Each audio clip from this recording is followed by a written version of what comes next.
Welcome to the Nomad Network, your first stop for complete and comprehensive Chicago Bears football coverage. Dive deep into analyses, updates, and all things Bears. Subscribe to our YouTube channel today and never miss a beat. Thank you in advance for your support. We promise to bring you the best because together we're unstoppable. Go Bears!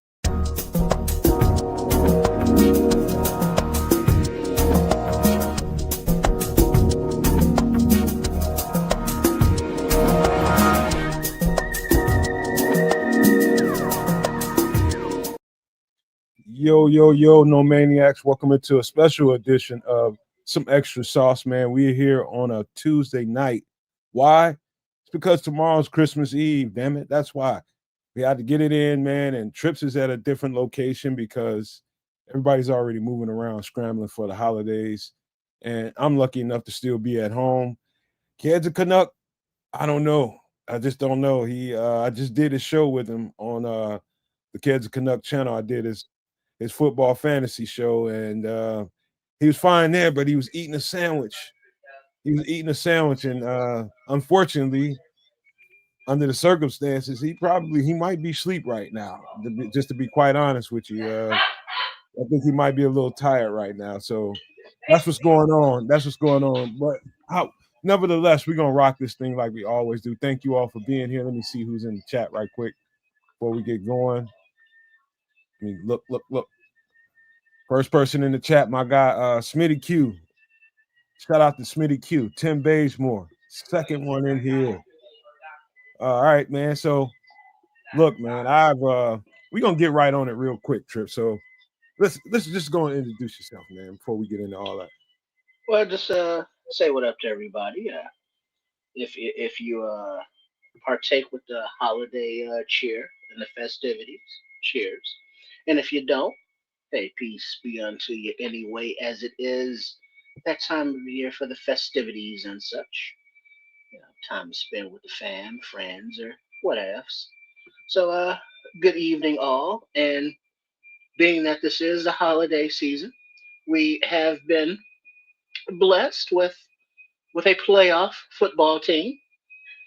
So we got that going for us and going forward.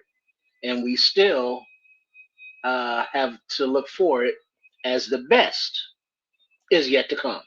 We've seen some good, we've seen some better, but we ain't even seen the best yet, y'all. So cheers to the best that's coming on. Hey, you know what? That is the best thing about the situation, knowing. And shout out to Crim who just busted up in here. He says, "Ain't it grand that finally have a good old line?" Oh, I can't wait to the Bears conversation. Oh, I can't wait to the Bears conversation. We got a lot of stuff to talk about there, and we're gonna get on it pretty quick. So hang in there, you guys. We're gonna get on that pretty quick. It's not gonna be the same show because we're in the holiday season. We can't do everything we want to do. Shout out to White Ghost that just busted up in here. But yeah, we're gonna get to it pretty quick. Let's start off being human, Trips, man. How other than moving around for the holidays, how you feeling, man? What's been going on with your world? Well, since the other day we were all together, not much has changed, not much updated, but as you can tell, I'm in a different locale because of the holiday, and so down in the city, hanging out with the fam, and that's always a beautiful experience you know when you're younger and you're all in the same household or same vicinity. You take it for granted, but when you get older and you get a few thousand miles away, the times you can come back together, it's like special. So you enjoy it. So that's what I'm on. But if always, got to give some time out to the no maniacs, out to the supporters of the Nomad Network at Kansas Canuck and Sports Chicago style, so we can talk a little Bears, a little football, a little life, for a little bit on this Tuesday. Just to make sure that we bring the content that you want, you need, and you deserve. I appreciate that, man. And safe travels, and hopefully the family is happy, man. And it's good, cool being around them, just having a good time, and that's what it's all about. It's really just about family for me. What's funny about it, before I get into my little story, I wanted to tell you all something that just happened. Um, Talked to my sister earlier, man. She had a breast reduction surgery, man, and she's doing well. She done bounced back from it, and she's already recovered for the most part and ready to start going back to work. I wanted to tell her she wanted to go back Monday, but I was just like, just chill out and wait till the new year, just chill for a little bit. What's up, Paul? I mean, Dan Brown. Glad to see you. I hadn't seen you in a while, man. Good to see you in here. Um, anyway, long story short, to get to that part, I always think eggnog. I told you guys that a week ago, man. I love eggnog and I love doing holiday spirit things. And I told her, I said, man, I'm looking for some non-lactose eggnog. And I found some powdery stuff. She's like, you know what, man? It's gotta be some eggnog out there. Got non-lactose everything. And so she found some. It's called Silk. I've seen that product here and Mhm. there. I don't know, man. We're gonna see, man. I think it's like the almond milk kind of. I think it's an almond milk kind of product. Yeah, I And use that all the time. The silk almond milk, the unsweetened, but I've never had their eggnog. there you go. There you go, Mayhem. Bourbon and eggnog. I'm going whiskey and eggnog or rum, one Hey, of the two. some I'm kind going of one. dark liquor and eggnog. It's a It's dark liquor of choice. yeah, pretty much of choice. Shout out to Dan Brown. He says been long, rough week. Last week he lost his big brother. Brother, Oh, damn. man, Sorry to why does hear this that. stuff always happen during the holidays, man? Right? It always happens. Shout out to you, Dan. Keep good spirits, man, and be the big brother now. Be the You big got brother to. now. You know, be the big brother. You the big guy now. I'm sorry to hear that, Dan. Yeah, condolences. Because, it sucks and there are no words that are going to bring, the ultimate comfort or anything like that. But just know that, we're here for you and we empathize with you. That's why this community is here, man. We here for it all, Dan. We here to be there for each other. That's a big, big deal with me because it leads me into the next story. I gotta tell you about my life. And what's interesting is it just happened. Um, Somebody that I know, and I'm literally talking about not very long ago. Somebody that I know is going through depression, and it's hitting them hard. And I wouldn't say that we are friends or we know each other well. I've just known them through acquaintances, seeing him around. Him seeing me around. He knows who I am for sure. But I'm sure he doesn't know that I'm a mental health professional because I haven't really seen him since high school, right? And long story short, I just run into a scroll on Facebook, and he's going through it, and he just put it out there in the open, and you can tell it's it's called he's reaching out for help. And one of the things about me is being prepared for these kinds of moments. It's like my life has already been designed for me to be there for people that go through stuff like that, to help them walk through some darkness and get them to where they can see some light and see things, see it again. And sometimes that's what depression is for a lot of people. Me being a person that doesn't experience it, being around people that's going through it and having to walk people through that so many times, Trip, it's like my heart just aches for people like that because the description of how they feel about that disease, it's hard to wrap your mind around when you first hear it the first time. Somebody that goes through that in a serious way, it's hard to wrap your mind around. It's just like, how do people feel that way about life? But then you do it enough times and you go through it enough times and you realize that sometimes people slip into a dark place and don't know how to get themselves out of it. So I told my man, I said, look, I got something to do right now, but when I'm done, I'm wide open for whatever you need. I will help shepherd you through this, man. And he's just like, I've already tried. I'm like, listen, you haven't tried it with me. You have not tried it with me. And trying to convince people that you can be that helping hand is not easy, man. So when we get done with the show, that's exactly where I'm gonna have to be. Yeah, there is a lot of different individual experiences that people have experienced traumatic experiences and just gone through trauma. And it varies, how it affects people. Some are able to just kind of shake it off.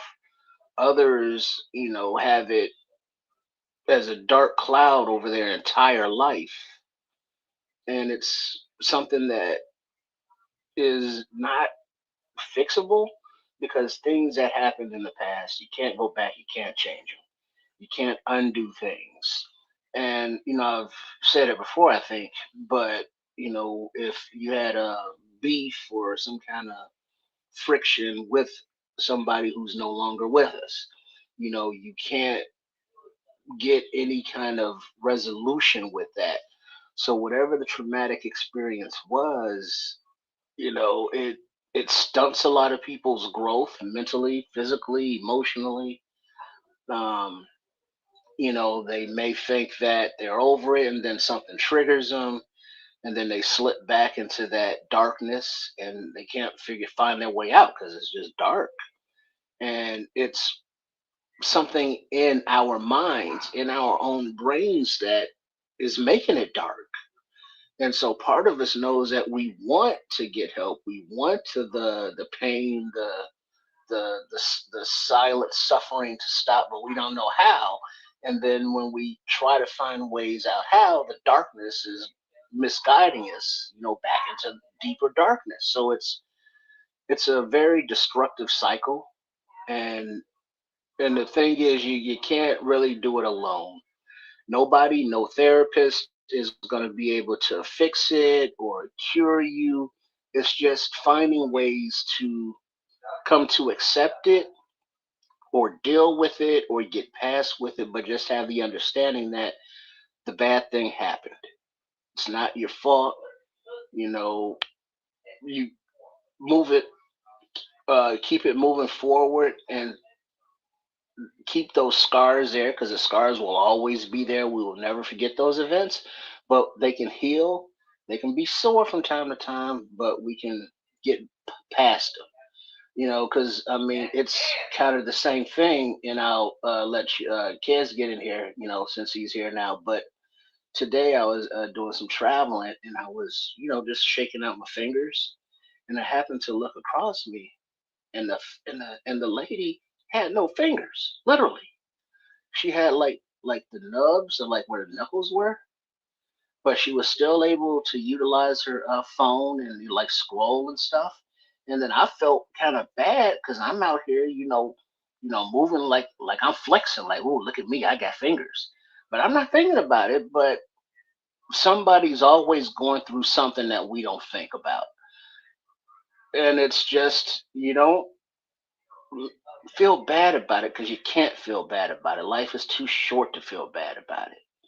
So just whatever you need to do, if it's talking to somebody, do that. It's just sometimes just talking about it's like, huh, I didn't think about it from that perspective. Or the more I talk about it, the less of a fear it gives me, the less I'm scared of it.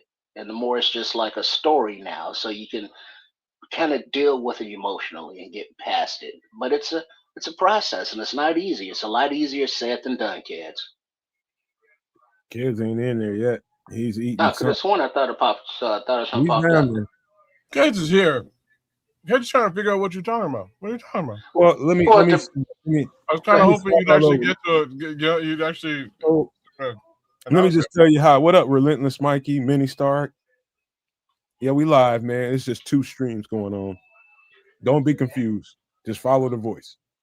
Just follow the voice. All right. So I told him, well, you already know I'm a mental health professional. Been doing that for a long time. And one of the things that I did is I opened myself up during COVID because there was a lot of people, saw a lot of people struggling and they was expressing themselves online. And I'm just like, we all sitting around and not doing anything. Why not apply myself? And I really did. And sometimes I wish I didn't because I got a lot of phone calls all hours of the day and night and had to help walk people through things. But then instead of being frustrated about all of that, I had to come to grips with what my calling is. And part of my calling is to assist people in times of need, man. Help shepherd people through darkness is what it is. And somebody I'm acquainted with is going through that. And I was telling Trips the story how I just came across it online, and I told him, I said I reached out to him, and I told him that's exactly what I'm gonna have to do when I get off of here. No matter how late it is, I'm gonna have to help him try my best to walk him through to some kind of light spot, man, because it doesn't sound good at all. Well, glad you got to do what you're about, man. It's all about flexing those muscles and helping those people at the same time. So I'm glad you have that opportunity. I don't know. Weird wild world out there, man. That's all I got to say. And I'll give a shout out to Relentless Mikey and actually everybody else in the chat. Happy holidays and Merry Christmas and Happy Hanukkah and all of those things to all of you guys out there. Hopefully you get to spend some good time with your friends, family, loved ones, what have you, and maybe you can help somebody out along the way.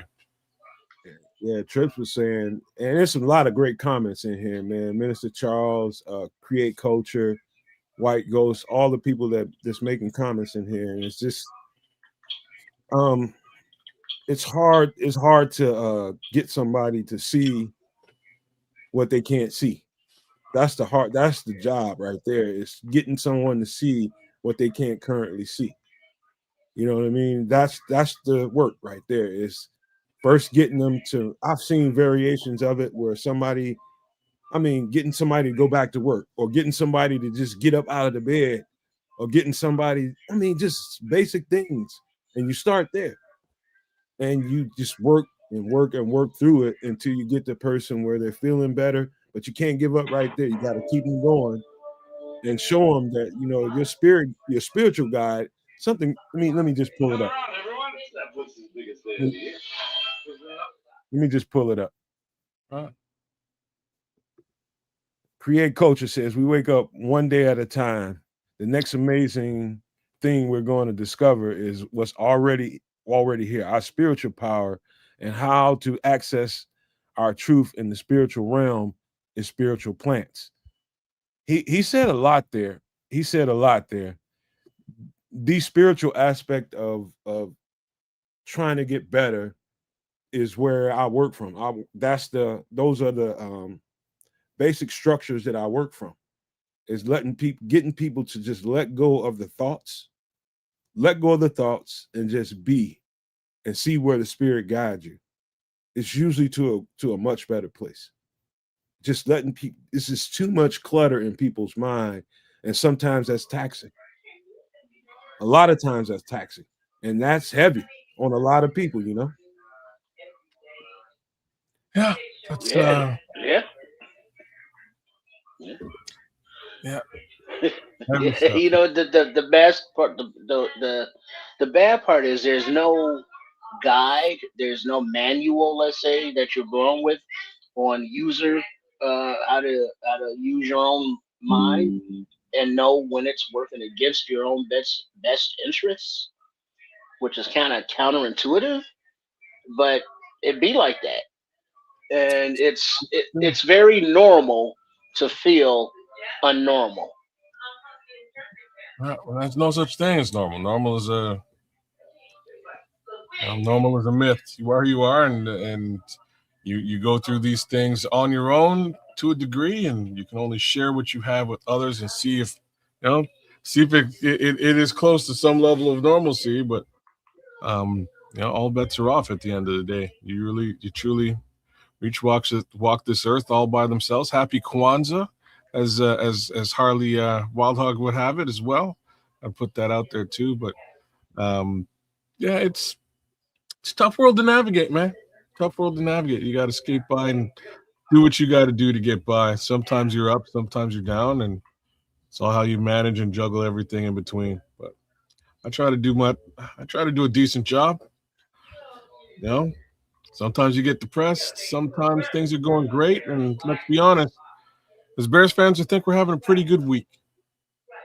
Hey, man, I love the comments in here. I wish I can speak to them all, man, because it's some great comments, some great feedback in here. and I really do want to speak to it all.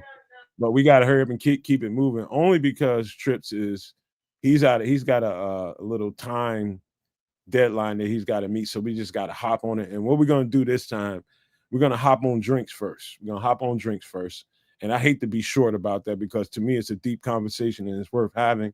I can go on for hours talking about it, but we need to hop onto some drinky drinks. And I ain't got a whole lot of complicated stuff right here, but this is just a suggestion for the holidays, a cheap ass suggestion. And we're gonna see what y'all think about this cold duck. I don't know if you ever heard of that, kids. I don't know what y'all do in Canada, but in the poor folks neighborhoods, come holiday time, whether it's Christmas, whether it's New Year's, we all get champagne around here.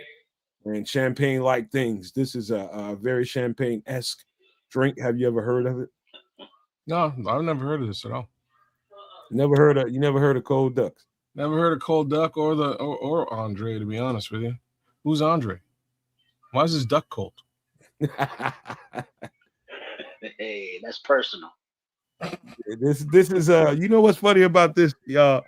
My girlfriend had no clue what it was when I met her. And now it's a tradition. Every year about this time, she fell in love with it. Not only that time, it's gonna be here this holiday season as well. I took this to a work Christmas party, took like 6 bottles of that thing up in there. And all the white girls was in there like, hey, what's this? What's this? Cracked that shit open, man. They was tearing that shit up, dude. Tearing it the fuck up. It's a cheap, you can probably get this for like $7.99 or something like that. Yeah, that was like the predecessor of Boone's Farm. Predecessor. It's an old drink, man. It's been around like since. Well, yeah, because I mean the cold duck was like the Fred Sanford era, but it was that cheap wine, quote unquote. And as the generations change, it filtered on down to like Boone's Farm. Sham Pipple. Yeah, you don't know nothing about that. You don't know nothing about that. You say settle down. Yeah, You're not on that level quite yet. No, not this guy.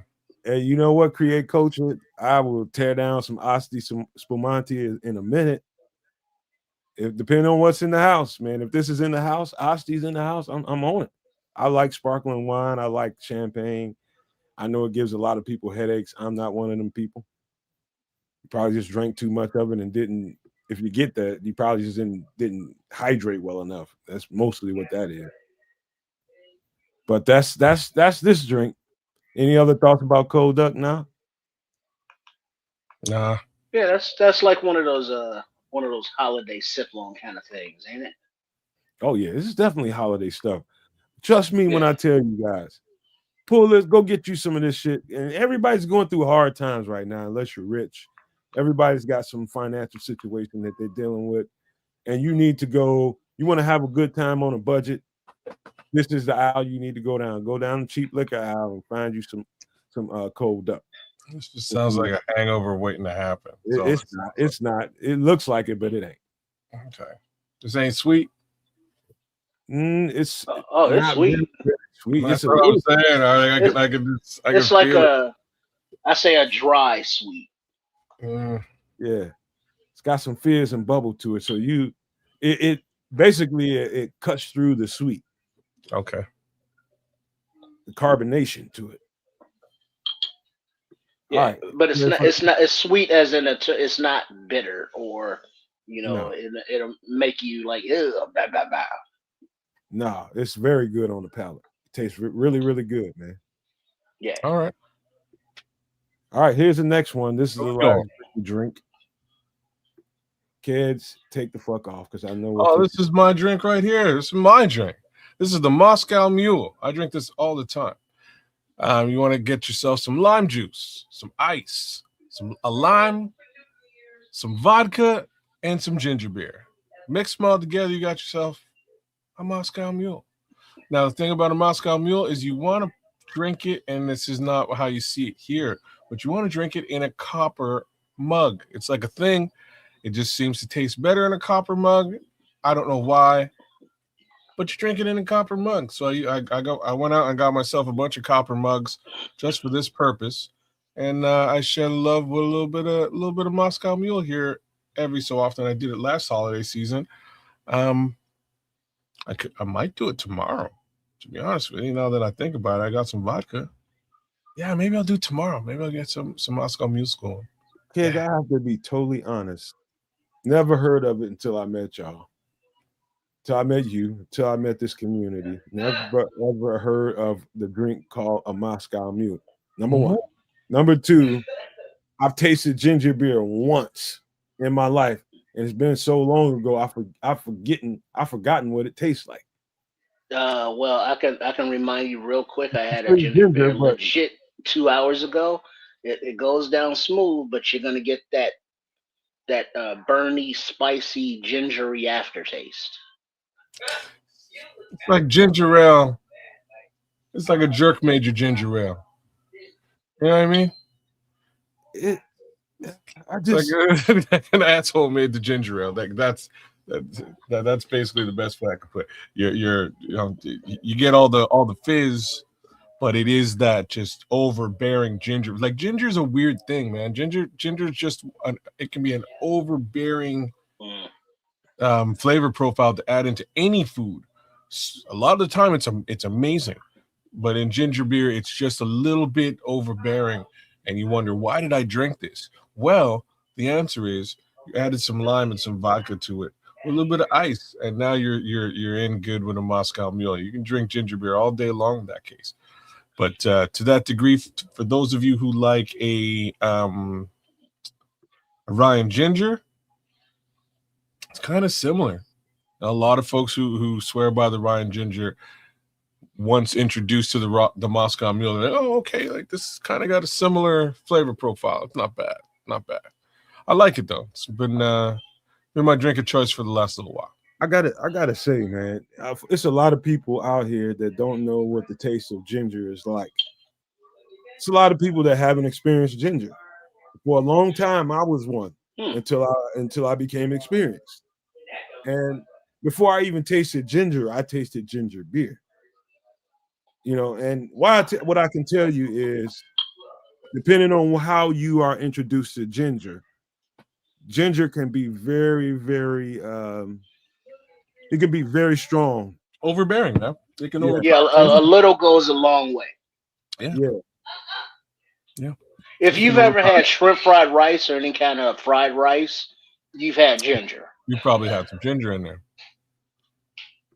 Yeah, it's one of those flavors, man, that you're like, oh, this shrimp fried rice is really good, and it's either, oh, this is really good, or it's something weird about this shrimp fried rice, right? Like it may throw off your entire meat, man.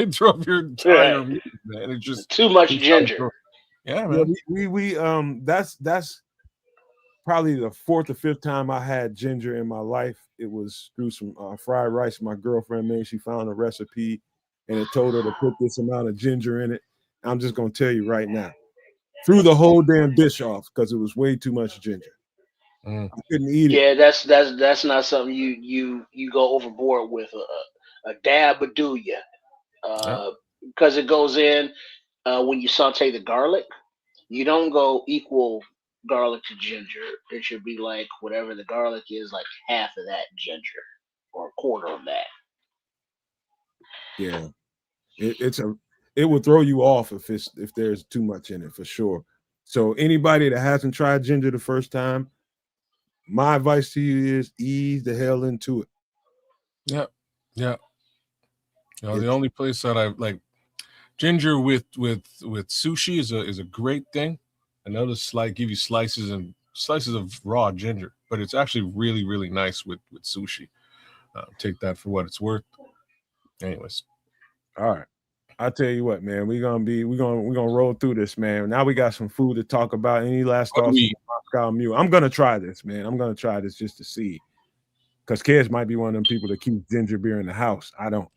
I never used to, but I do now. And like, let's be real about this one. I used to hate ginger beer. I thought it was nasty. I was like, if I'm gonna drink beer, I'm trying to get, you know what I mean? I'm trying to get smashed. But so one beer that ain't gonna get you drunk. But after a while, mix it up this way, it'll get you drunk. So now I'm in. Like that was all it was missing. And create culture is so right. Ginger, he said, I'm gonna read what he says. He says ginger should be used raw as a medicine for addictive for health juices. Listen, let me tell you something. I've done some researches on ginger. It's got a lot of medicinal quality to it. Lots of it. Lots of it's got antioxidants in it. Ginger has a lot of it's a reason why you see Jamaicans living to like damn near 200 years old. What's the there's a tea that you make. You simmer some water with some raw ginger in it, and then you filter it out, and then you put in honey, lemon, and something else. But Turmeric. it's turmeric. There you go. Thank you. And that's a very healthy, beneficial concoction. Yeah, that's the basis of like my smoothie. Those few ingredients. Then I'll throw in some protein powder and some additional fruit. Beat that stuff up, and that's breakfast.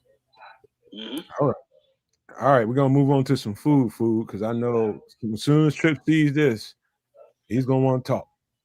I'm gonna do Well, you have to read from me because I can't see it on this screen. all right. Meal Cares can do it, but here we go. The Looks chili. like some kind of burger.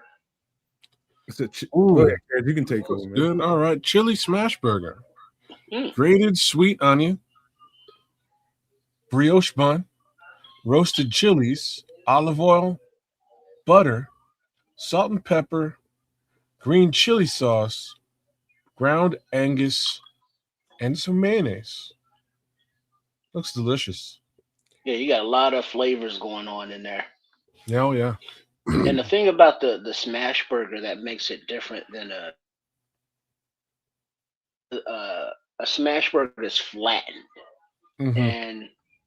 and it has that char on the meat, so it has that little crunch, and that just kind of changes the flavor profile a little bit. Then the cheese is nice and melt.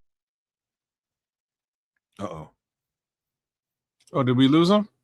For a second, he'll pop right back in. He's just in a different location. The Wi-Fi is different.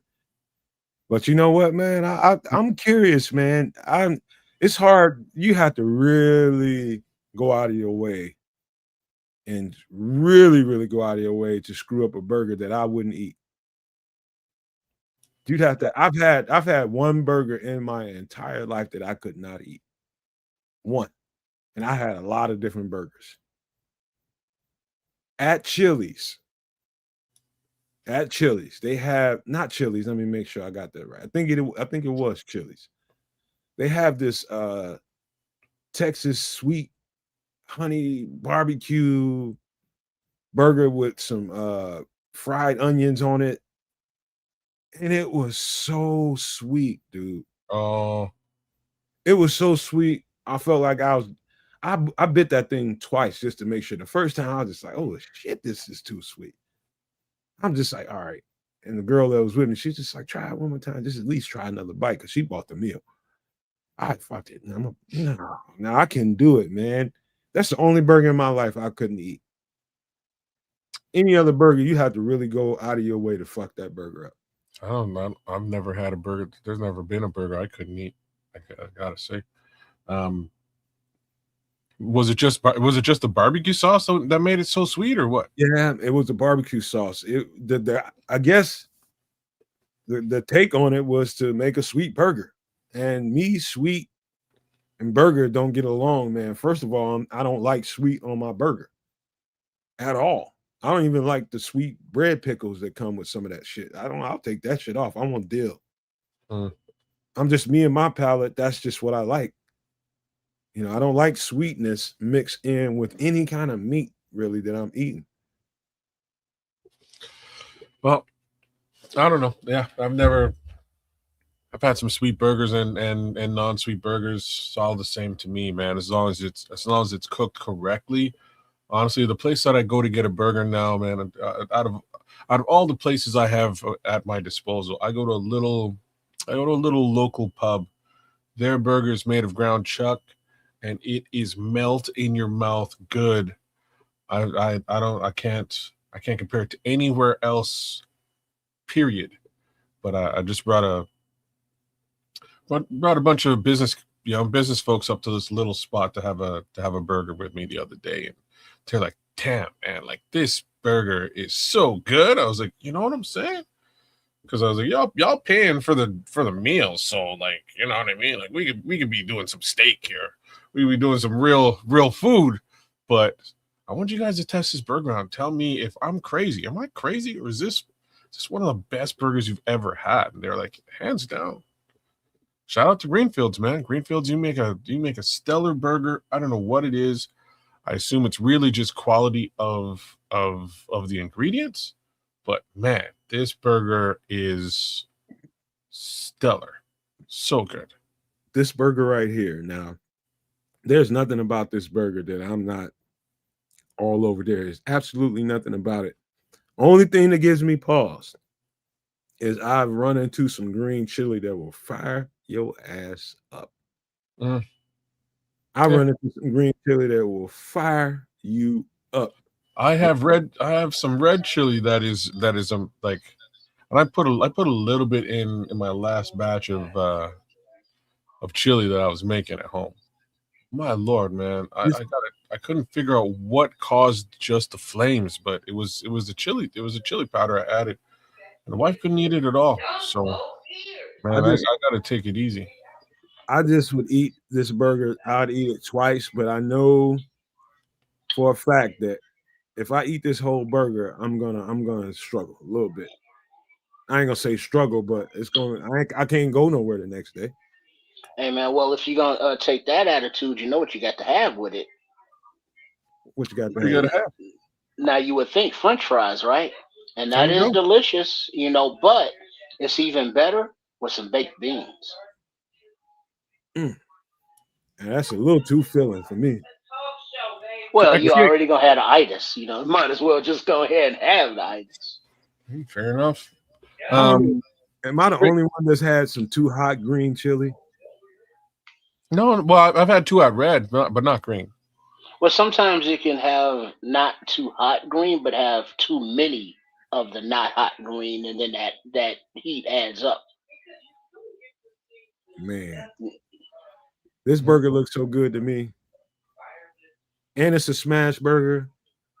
Holy crap. The brioche bun is underrated, just for the record, for people. Yeah, the sweetness, very sweet. Yeah, you talking about the contrast in flavors. You talking about a tart kind of, it's a little spice there, and then you combine a little sweet to it. I'm not the biggest brioche bun guy, but depending on, like, if you get a really, like, I like them on a bacon and cheddar cheeseburger. A double now, you bacon. know what else is like a brioche bun? Those King's Hawaiian. Yeah, I like King's Hawaiian. Yeah, it is very simple. Never had that. Never had a King's Hawaiian. They kind of almost remind me of like little slider sized kind of rolls, but they come in a little package in there, and they have that brioche kind of sweetness to them. Yeah, you gotta try those. You gotta order those if you need to, kids. You can get online and order that just to try it. I'll have to check it out. At least I haven't had it to my knowledge. Definitely had a brioche. Brioche is great. Had a few others, but at this point, I'm actually not eating buns at all, man. Straight up lettuce. Yeah. They got now. I think they got Hawaiian, keto rolls out there. I think. Damn, not eating no buns. I bet your wife is mad. She's eating buns. I'm not. You know what I mean? Like she's fine. She's good with it. There's no reciprocation. That's fucked up. No, you know what I'm saying? It's like, no, like there's certain things I can do. I ain't doing that. So she left me in the cold with that one, man. Get somebody to die. You know what I'm saying? All right. Any last thoughts on this? This I've never had this, just to be totally honest with you, but I know I would enjoy the dog shit out of it. I just don't know.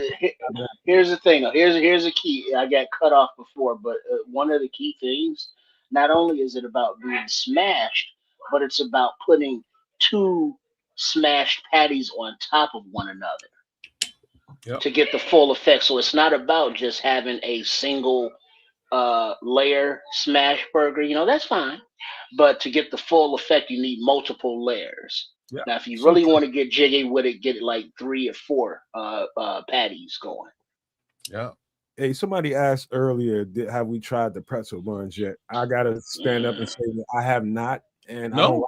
I don't like pretzels. Number one, number two, my girlfriend loves pretzels, and she keeps bugging the shit out of me about wanting to try some burger place around here that specializes in it because people are talking about it. She wants it, and I'm just like, man, I'm not trying. But I'm have to do it at some point. It's very similar to a brioche, like it is, but it's a little bit, thicker. bit thicker. Yeah, man, it's a little bit thicker. I didn't like it as much as some of the other people out there. As much as I would have thought that I would have enjoyed a pretzel bun, I didn't because of that added thickness. Just me. I think Create Culture mentioned it. I don't. They did. Me and pretzels, I ain't really that much into it. Well, it doesn't taste like a pretzel. I mean, it's similar to the way that it's made, but it does have that thickness. But it's just like a different. Just think of a different coarseness of grain. All right. Instead of like a very meshy thing, you're eating a more bodied burger. So you can put more sauce on it. You can put like a thicker, like if you instead of a smash burger, if you want to use like a thick joint, you can put a nice thick one inside of a pretzel bun because it's gonna hold up with the weight. Yeah. All right. I'll tell you what, man, because we can keep going on, but if I don't keep this thing moving, we're gonna run out of time. So I got to get to the last food item, and it is my favorite thing in the world. As stereotypical as it is, I don't give a fuck. It's not fried chicken. Everybody love Mama's fried chicken. How did you know? Everybody, because it's Anybody can read it. delicious. Go ahead and read the ingredients. Anybody can. All right. Ingredients: salt and pepper, mustard powder, thyme, basil, paprika, flour, whole milk, buttermilk, peanut oil, garlic powder, onion powder, cornstarch, and hot sauce. That's a whole chicken, and you have to part it up. Is the hot sauce separate? No, sir. No. Let me lay it on them so I can get it right. Trip. Listen, in that buttermilk, when you're about to when you got this chicken cleaned up and seasoned up, you get ready to throw that thing in some buttermilk, and you need to put all these seasonings in that buttermilk along with the hot sauce. Okay. Stir that thing up, so make sure it's good and wound up and mixed up well.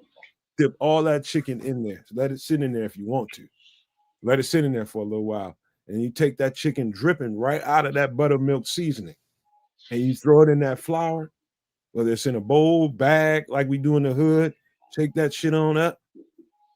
And what I do to top this off, I would put my stuff in the freezer, or if there's no room in the freezer, I'll put it on in the refrigerator and just turn the temperature down low so it gets really, really cold. So by the time you take it out and put it in that oil, you won't have particles coming off of that chicken crust. It's going to stay stuck together, and it's going to be a complete piece of chicken, and you won't have all that excess bullshit going on in your grease. But now, if you want to get extra, you double dip. You put that double coating your batter on there. So you do that whole process that Nomad said, but after it comes out of the freezer or the refrigerator, now you put it back through the batter, the flour and the batter, and then you put it back in the refrigerator. That's going to make that crust extremely thick. Extremely thick. Yeah, you're right. That's when you take that bite and it goes crunch. Yeah. This is shout out to Dan Brown. He says biggest weakness for him is fried chicken. That is definitely mine. Fried chicken. Fried chicken, I don't give a shit who you are. You can be from another damn planet, from another galaxy, solar system, and come here for the first time. Somebody hand you a piece of fried chicken. You ain't gonna want to leave. Some good fried chicken. Shit. That's what TR 808 planet's coming for. They heard we had the good Yardbird on this planet. They're right. They are correct. But now here's the thing though. Now obviously when Nomad brought it up to Southern, you got, your mashed potatoes, you got your green beans, your veggies. But are you a hot sauce person? Are you a ketchup person? Are you a barbecue sauce person? Are you a hoisin sauce person? What condiment do you have on your fried chicken, if any? Hot sauce. Louisiana hot sauce, man. Almost without question or saying. Gotta be Louisiana. It's great. The heat profile isn't extreme. You know what I mean? If you've got you know what I mean? If you're a little sensitive to the spicy, it's not really that spicy a hot sauce. Hey kids, I got a secret to tell you. What? You know what the Louisiana people eat mostly down south? What? It ain't Louisiana. I bet you. What do they use? Tabasco? Frank's. They use Texas Pete. They use Texas. Texas Pete in Louisiana. I seen more Texas Pete down there than I saw Louisiana. Interesting. Very interesting. I'm not surprised, but very interesting. I swear by Louisiana sauce. I love their sauce, man. It is so good. But now I gotta give a shout out to Chef Trips. We can't talk about food without giving him some love, because he did a video of homemade honey mustard that would be delicious on this, as well as a homemade Cane's sauce copycat. You're familiar with Cane's dipping chicken place? Yeah, I've never had it. All right, well, they have a specialty sauce that they have there for their dipping for their chicken that will also go awesome with fried chicken that you can make easy at home. So Great Culture has graduated to the sriracha. Are y'all down with the sriracha? Sriracha is a little too hot for me. See, it's so funny because it's not. It's just the weirdest flavor profile of them all. So my first two introductions to sriracha, I was like, I'm never having this. What sauce is this? You know what I mean? Remind me never to have this sauce on anything ever again. And my body did remind me that the following day. You know what I mean? The next time I had sriracha, because I had it on there's this one. Shout out to Osmos. There's this one sandwich chain here in Ontario, and their claim to fame is just like it's like mild, medium, hot, and then like obscenely, ridiculously hot. And what that means is just the amount of sriracha they're going to put on your sandwich. Always sriracha, but like if you're crazy, we'll put a whole bunch on. So my son goes out and he orders just like one of these just mad sriracha, and I'm eating this sandwich. I'm like, good Lord, why did you do this to me? But after that meal and suffering a little bit, sriracha ain't nothing. I can eat tons of sriracha on anything. Now that I'm used to the flavor profile, it's just a different flavor profile than anybody's really used to in this, this side of the Middle East. But once you get used to it, a little bit lighter than sriracha is shout out to the dude, but Valentina. Okay. It's got a little heat, a little sweet, a little tart. So it's like the best of all worlds.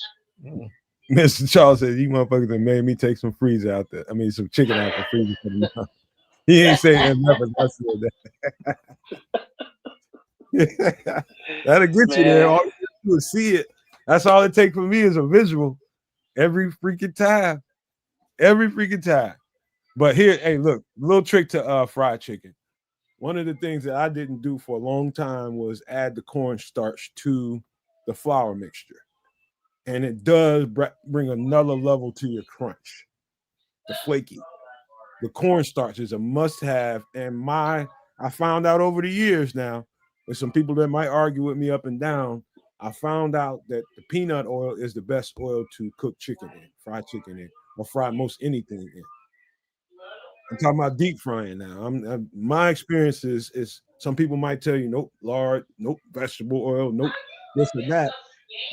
From my experiences, peanut oil is the best thing to fry any deep fried food in. You gotta have that, and you Yeah, gotta yeah, start. yeah. Because back in the day, it was all about the lard. Because I remember going to the store getting some lard, or what was that shit in the blue can? Crisco. Yeah, that's that old shit. They use half a can of that, put it in the skillet, and you watch it melt, and it's like, ooh, science. And then it's like, oh yeah, that's where the chicken goes swimming in and it comes out crispy and delicious. But it's what do they say nowadays? Canola oil, almond oil, there's all kind of stuff. But also a note that it's not the same consistency, but you can substitute for buttermilk by using any kind of milk you want, whole milk or like an almond milk, and vinegar.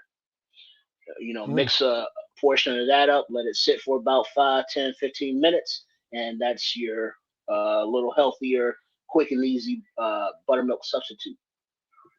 A Create Culture just mentioned. He said, man, are people putting oats in their flour? Man, I've seen people put all kind of shit in their flour. I've seen everything from fucking what you call those things, those little square little cheese thing, Cheez-Its. I've seen Cheez-Its. I've seen motherfuckers crushing up potato chips and shit, putting all that shit in there, just trying to get the extra crunch. Man, you ain't got to get all crazy with all that stuff.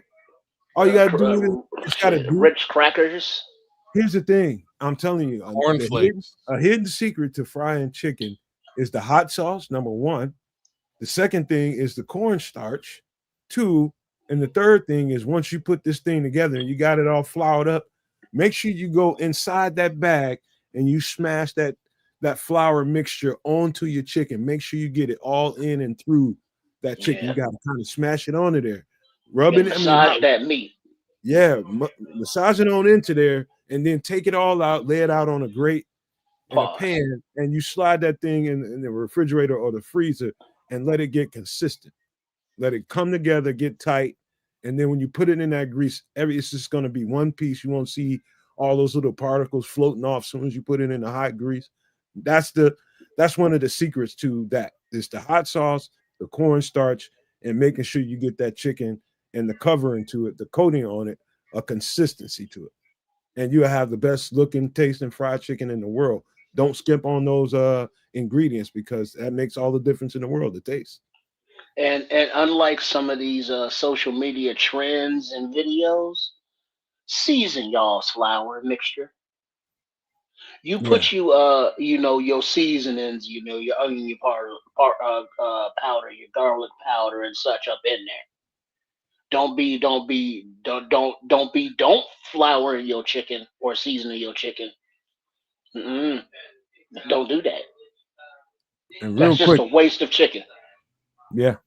Real quick about the oil, another little added feature to the peanut oil, which is much more expensive than all these other oils out there. And let's say I fried a batch of chicken tomorrow, tripping kids. I can use that oil again for probably another 5 to 7 times. That But now, one thing of oil. so you're doing it in you're submerging the chicken in oil. You're not doing this in an air fryer. Oh no, if I'm gonna make deep fried chicken, I'm gonna make deep fried chicken, but I can do it in the air fryer as well. I'm just talking about the traditional way to do it. Mm. Yeah, they're still browns up by midway. As soon as you come out of midway and start heading south, you gotta head south or you won't ever see it. Right there on, I think it's Halstead. I think it's on Halstead. You're gonna run into a Browns right there on your left hand side. Yeah, it's still there and still good as shit. It was always about Browns that they didn't serve food that was not hot out the grease. It was like against their motto. Create Culture said he can't wait to try it. No, Oh, you I have got never to try it. W9MXR says, "Have I ever tried beef?" No, I've never tried beef tallow. Never Try who? beef Beef tallow. tallow.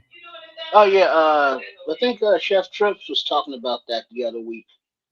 So anytime you go to a butcher shop or you get a piece of good meat, beef, and that trimmed fat, keep the fat, trim that fat, slowly simmer it on the pot, the stove on the pot for like a few hours, and then once that liquid is out of all of the particles, pour that and just let it solidify in a jar. That's the best oil you can make. That's what McDonald's supposedly uses for their fries. I'm gonna try. You know what? I used to eat beef bacon a lot, and that beef bacon renders a lot of fat. If I'd have known that, Yeah, I would have keeping all that. yeah, that's the tallow. Except once it solidifies, it looks like candle wax almost. Yeah, that's It's very hard. It's tasty. that consistency. Yeah, Yeah, clean it while it's hot. Mickey Right. D's. That's why them fries so good, huh? Mm-hmm. Because Still it's the just best. that extra layer of flavor because it's the actual fat from all of that beef. All right. Any last thoughts, kids? I know you ain't no fried chicken frying guy. You gonna go buy your fried chicken, ain't you? You ain't gonna go through none of these I necessary mean, steps. I've attempted to do all of this. It's never turned out it's never turned out great. I'll be completely frank with you. If I'm doing fried chicken, I'm doing it without batter at all. I'm just seasoning my chicken and frying it up as such and eating it that Well, way. No, but it's not fried if there's no batter. You it just is fried. I'm frying it. There's just no batter. you just Oh. wasting. You should just put that in the air. Brother, it's delicious. Trust me. I'm just Ain't no saying. Yeah. need. Ain't no need to doing that, man. No need in putting all that extra. If you Yeah. gonna fry some chicken, fry some chicken. Well, I Yeah. mean, there's no. I've never had bad yard bird. No matter how it was prepared. How no matter well as long as it was seasoned. Yeah. So that I've had. Yeah. No, don't eat everybody's chicken and a potato salad. Yeah, don't. But Mhm. there are many different ways to enjoy this. But as long as you get that yard bird in you and it's delicious, it's not a fatty meal. I'm sure this is you can make it keto, which is probably you probably do. Well, no. Like all of that. That's why I do it the way that I do it at this point. But all of that batter ain't keto. Well, What do you have those keto cheat days? you gotta have a cheat day, and I'm a Yeah. cheat day fried chicken kind of guy. And if you're gonna fry chicken, I'm telling you, go back and listen to the show, kids, and look at all this stuff on here. Write them down if you Mm, need to, but you mm-hmm. gotta try it the way I said it and broke it down. Yeah, How no, I got you. I got you because it's different than the way that I would have made it the last time trip. I did it sort of more along the lines of what you were describing, or at least how I generally cook mine. I usually don't use the buttermilk that's missing, so I'd have to add that, and I like that. you don't Um, have to have that though, kid. You can have any milk. The milk is there to basically thicken up the situation and make your stuff stick to it. I get it, and you're Mm-hmm. doing it. You're sort of you're putting your spices in with the milk is for what you're saying. I do my spices in with the flour. Right, I mix the flour together with the spices and sort of put it Well, all together. actually, you can do a little bit in both. I mean, it's not an either or. You can put a little bit in there and a little bit in there because they're different layers. So when you bite into the chicken, you bite into that outer layer of flavor, and then as you go into the meat, you get into a different layer of flavor I because of kind of the see what different you're coatings. I kind of see what you're doing here, and I would put sort of the wet ingredients together in with the buttermilk and keep the dry stuff outside with the flour. Put them all together, and away you go. I'll have to give us a shot sooner or later, but like I say, Mm. fried Shout chicken's out, such an undertaking this way. shout out to Redwood Taylor. He says Redwood Taylor. He says every day is a cheat day for you fucking Americans. Like eat Damn right. You laugh, boy. Yeah, Can't argue with the guy, man. Can't argue Just with supersized motherfucker. there's some fat bastards around here. All right, we got to get up out of this, man. I could talk about this forever and ever, man, but we got to get into some Bears conversation because we got to roll, man. We got to roll. And first, let me give my super duper shout outs to the Bears Pro Bowlers, 2026 Bears Pro Bowlers, and that is Drew Dorman, Kevin Byard, and Joe Tooney. Yeah, we're going to get all the way into the conversation about who we thought got snubbed, but first, let's give these guys their flowers, bro. Well, I voted for all three of these guys, including the guy who got snubbed as well, as the number fourth, and another guy who I feel got snubbed, but we'll talk about them later. Man, Kevin Byard's had one hell of a season this season. I think he deserves this. I really appreciate how he sort of stepped into that leadership role of this team, and I hope that continues on. Drew Dalman and Joe Tooney have been sort of silent assassins all season, especially Drew Dalman.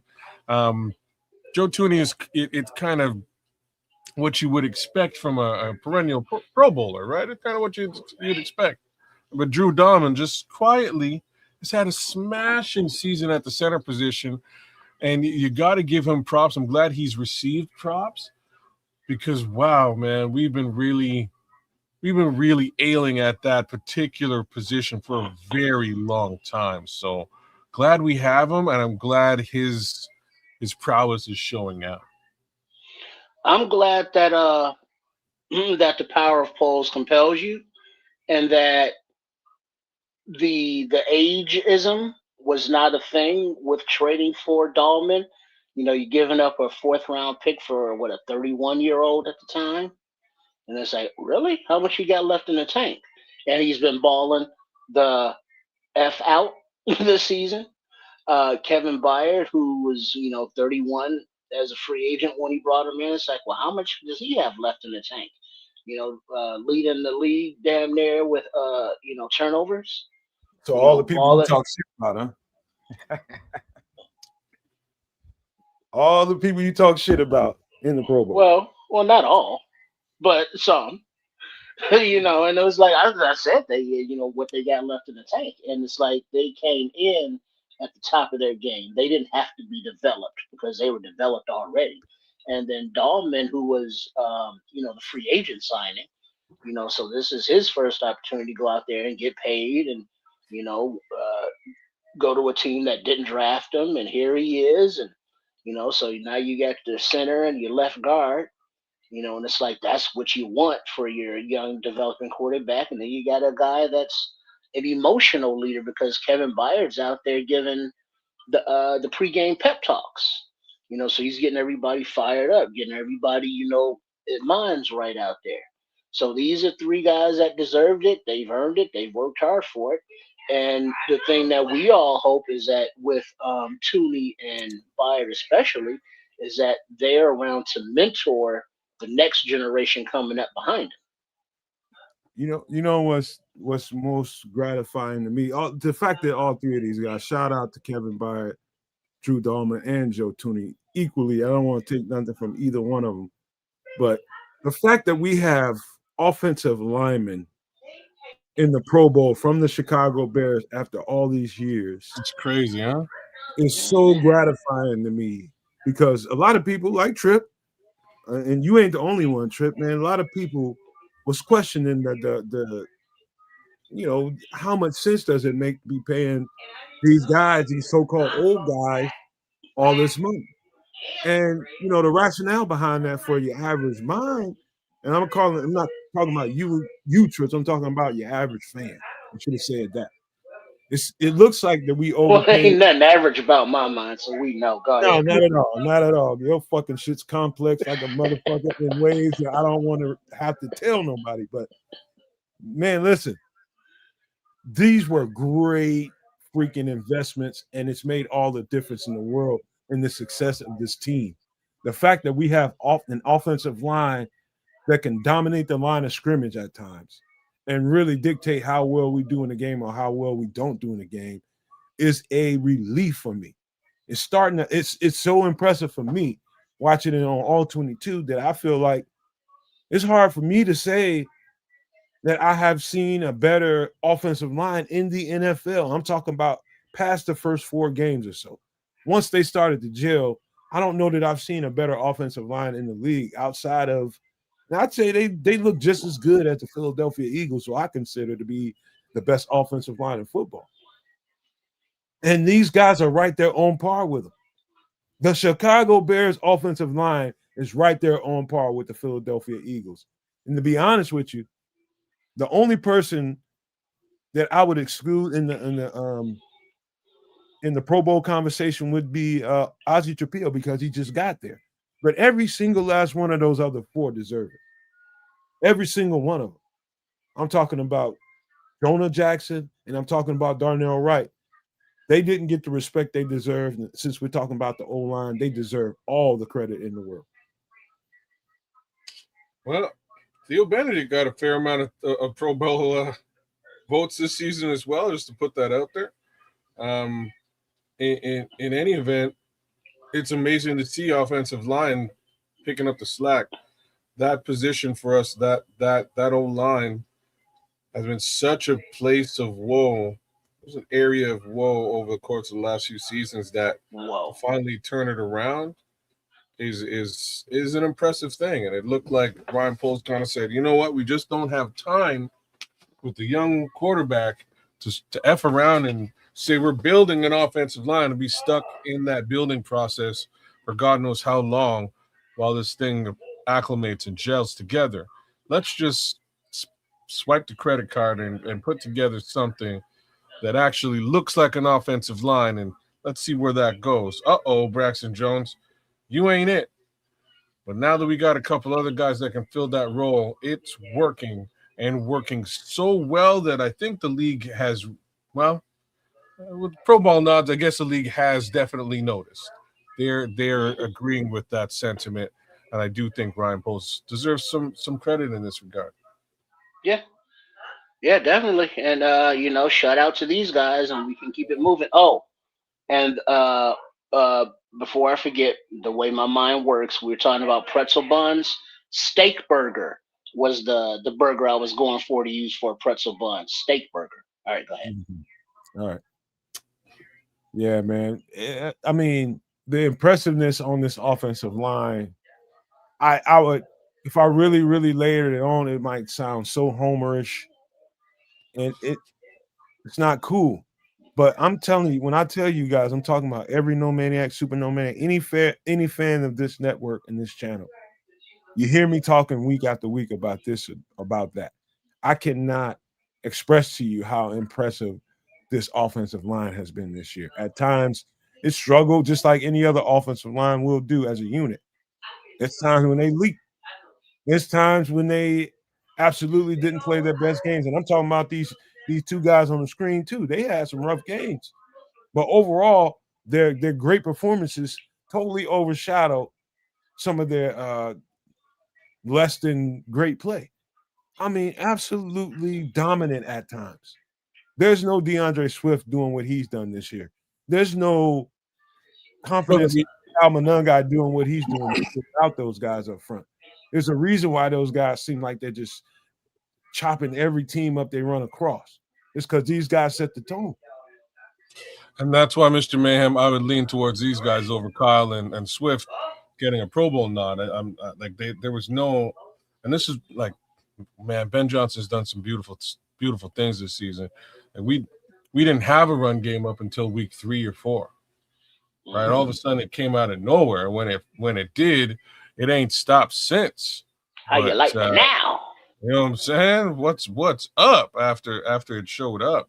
But before that, it was a major question mark. It was just a matter of them really putting together an offensive line that could click and roll together, and they did. And you said it, Jonah Jackson and Darnell Wright.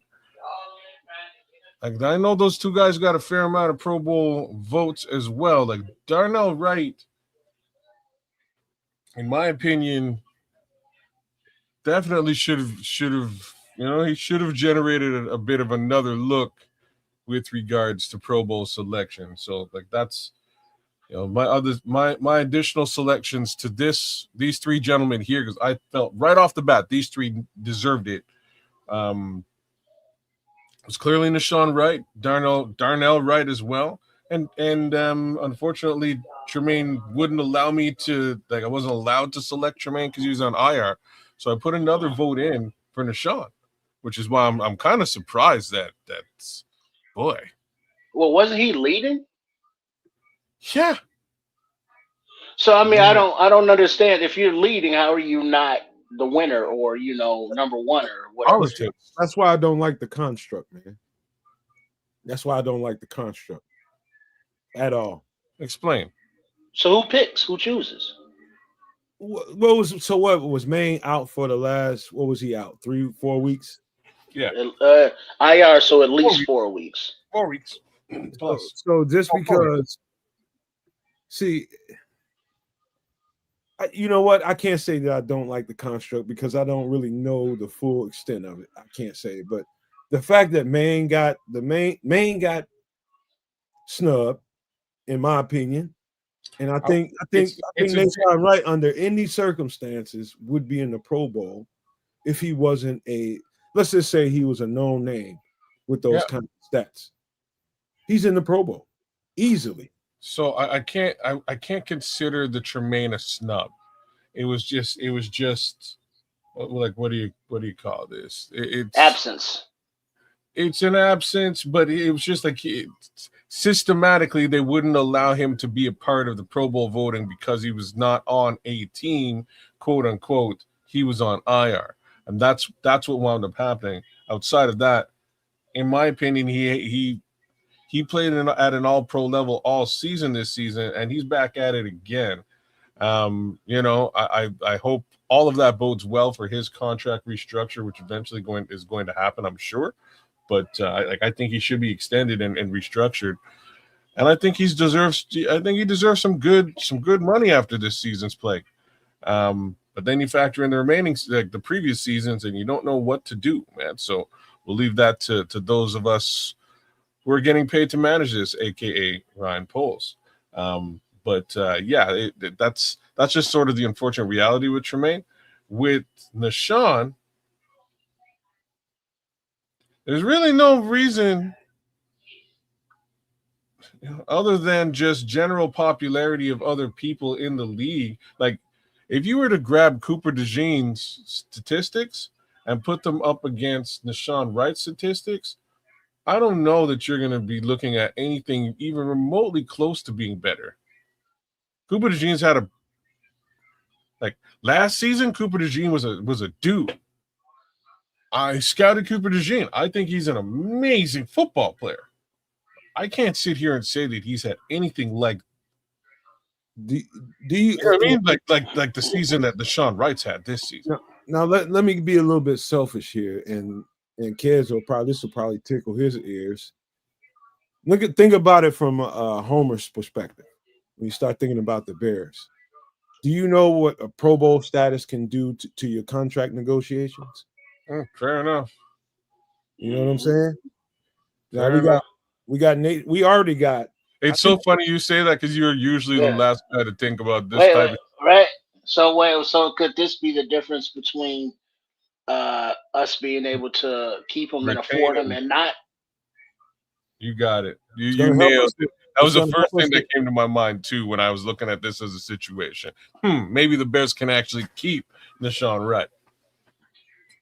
That's going to definitely help the negotiation process with Nashawn Wright if there's going to be one. I'm sure there's going to be one. How long it goes or what's involved with it dollar-wise, him being on a Pro Bowl is a whole different conversation than him not being in the Pro Bowl. Well, I don't know, kids. You were saying that you were surprised that no man would think of it that way. From a player's perspective, if we make the Pro Bowl, that's going to be a bump in pay. You're getting that accolade because you're on this level amongst higher than everybody else. So F you, pay me. Same thing could be said for Darnell. Darnell is pushing into a contract. I disagree with that because I think he's going to be in the Pro Bowl next year. Darnell is guaranteed. Well, Darnell's guaranteed good money because of where he was selected. Like he's Yeah, he's basically, first rounder. Yeah. you know what I mean? He just has to be played a certain amount and prove the theory. Theory's proved, as far as I'm concerned. Hopefully, the rest of the world agrees with me. I think that theory is proven. You need to get to his agent immediately and get that 5-year out of the way. Get that done. Sign him up for 5 years so you can save a couple of bucks over the course of the next 2 years. Go win some Super Bowls, and worry about that in a year and a half. Kids and Trips, I got to tell y'all something that is going to sound like the most flattering thing in the world when it comes to Darnell Wright. Sometimes, and I'm just giving you guys what it looks like in the process. Sometimes when I'm looking at the O-line play, I look at it sometimes and I just rewind it and rewind it and rewind it. And I try to see what I can see. And then there's other times when I don't even know how to explain it, but I can tell you for certain the Darnell Wright that we saw the last couple of years versus the Darnell Wright that we see right now. Two different things. His technique is so goddamn consistent. Now it's getting there. It's not even at its best. It's getting there. And if Trips asked me or kids asked me, one of y'all asked me that I see the Teron Armstead interview, and I did see it. And it's something that Teron Armstead talked to him about. Was like, all you got to do is just be consistent. Just keep, asking questions and working on your technique. And you're going to be like the most dominant thing in the NFL at tackle. And I'm seeing it, dude. Like Darnell Wright was so flawlessly good with his technique this last game.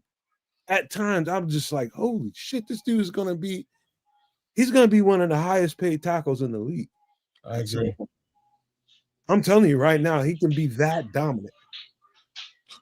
I completely agree. There's really no flaw in his game per se. It's just going to continue on. Like that's all. He's just going to get better. So the Bears, you gotta get that 5-year out of the way. Make sure he's locked down at a decent rate that you can afford, because he's going to command a very high salary in 2 years. Well, the beauty of it is Tooney was extended a couple years, so he's getting paid, but it's not a absorbent amount. Dahlman was a free agent signing, but it was a economicable free agent signing. Jackson, didn't he get extended another couple years for a decent amount, but nothing bank breaking? Nope. And then your left tackle is a rookie. It's a rookie contract. And then your right tackle, he's getting his first extension. So your offensive line, if you're Ryan Poles, it's like, all right, we're pretty solidified. And then Luke Newman, who's coming off of, set for, a few years. So this is good. Set for 3 years running. That's sort of what I'm saying. They just need to re-up, just extend Darnell out for the 5th-year option, and you're in a really good place. You don't have to worry about this thing churning out or anything like that. The only thing you have to worry about is slight injury. So you double down on a couple of these positions over the draft and over free agency, just for depth purposes alone. And you have some depth already with, again, potentially Theo Benedict, and some of the other guys that are back there too. But this thing looks solid for 2 years, and this is sort of what I've been talking about. I didn't expect this year to go quite as well as it has. This is, to me, very surprising, and I'm loving every minute of it. But come this time next year, they're going to be in a very good position as well. Can I tell you guys what I saw as one of the more major flaws with Darnell Wright? It's never the feet. It's never the feet. It's never the power. It's never that. It's sometimes when he goes to make the initial contact with somebody, he leans head, shoulders all together. He just leans into a defensive end, puts his body weight on him, and more times than not, that's sufficient to stop whatever that guy was doing. All he has to do is put that power on him and his body weight on him. And it was like he was compensating for not having the accurate kind of hand punch to really control a defensive lineman. And the difference in that the last couple of years to now is so impressive that I can't say that enough. Yeah. Darnell Wright on that offensive line is the most improved offensive lineman there because he's young and he's supposed to be improving right now. Ozzie Tapio is looking good, but the jump from the last couple of years to now with Darnell Wright is amazing. I'm telling y'all. I agree. I concur. And in that respect, I voted for him to go to the Pro Bowl. I believe he's playing at a Pro Bowl caliber level, and I think it just gets better over the course of the next few years. So again, well done, Ryan Poles, in this respect, in drafting him as well as selecting these guys in free agency. But one more time, I don't know how. So Minister Charles said something interesting in the chat there, just in regards to Sean Wright, and it's that he's given up a couple of balls, and he's actually given up a decent amount of touchdowns. But the fact is, we should also look at his targets. I'm heavily under the impression that he was targeted a hell of a lot more than any other corner on this team, and maybe a lot more than a lot of corners out there in the league. Why? Because you're up against Tariq Stevenson on the other side or Jalen Johnson on the other side. All the more reason to target the undrafted rookie who sort of walked in here and made a name for himself. So that was to be expected. Check that. Wasn't he a fourth rounder? Maybe. Yeah, I think he was a fourth rounder, but he was on the practice squad. So I don't think he was a UDFA. A UDFA? Fair enough. But because remember, he was pretty toasty in the beginning of the season, but all of it wasn't because of a physical misplay. A couple times he's peeking in the backfield.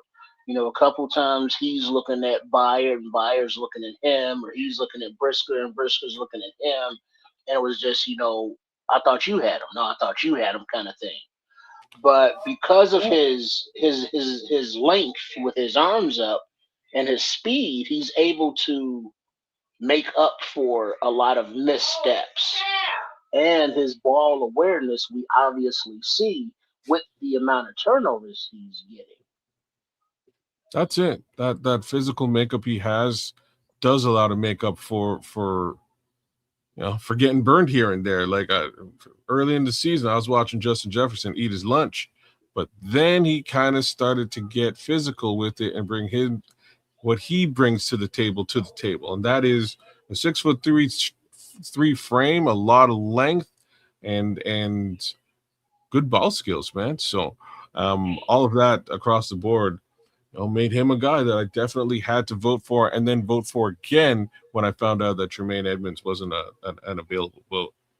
I will say this, and I said it a couple weeks ago. I will say it now, and I'm gonna probably get away from that statement in the next couple of weeks as the season comes to an end, guys get a little healthier, and we head into the playoffs.